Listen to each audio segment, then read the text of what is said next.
Good morning everybody, সবাই কেমন আছেন? আশা করি সবাই ভালো আছেন। আলহামদুলিল্লাহ, আমিও ভালো আছি। আমি কিছু বাংলাদেশ নিয়ে কিছু কথা বলবো। আমাদের যে বাংলাদেশে এই যে ছোট ছোট বাচ্চাদের রেপ করে মেরে ফেলা হচ্ছে, ঠিক আছে, এটার জন্য কি সরকার দায়ী না? অবশ্যই দায়ী। যে ব্যক্তিটা সে শিশু সন্তানকে রেপ করছে তাকে নিয়ে বাংলাদেশে কেরেন লাগায়ে তাকে রোডের পর তাকে ফাঁসি দেওয়া উচিত। কেন এই সরকার কি এটা করতে পারতেছে না? সরকার কি চোখে এটা পড়ে না? অবশ্যই পড়ে, কিন্তু সে করতেছে না কেন? হ্যাঁ, যার টাকা আছে সে বেঁচে যাচ্ছে, যার টাকা নাই তার কেসের কোনো অন্য উত্তর নাই। হ্যাঁ, এই যে একটা ছোট সন্তান, সবার বুকে সন্তান নাই?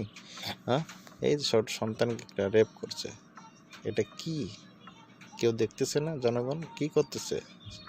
বাংলাদেশের আইনজীবীরও আমার কষ্ট লাগে এইগুলি দেখে। কেন বাংলাদেশের মানুষের কি এইগুলি চোখে পড়ে না? অবশ্যই চোখে পড়ে।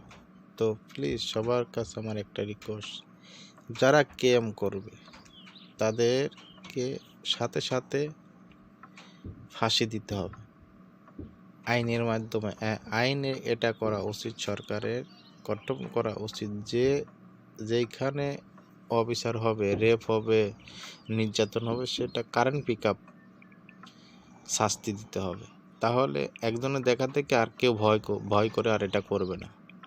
কেন একটা শিশু সন্তানকে কিভাবে, একটা কি রুচি বাঁধলো একটা শিশু সন্তানকে এটা করছে? কেন আমাদের ছেলে মেয়ে নাই?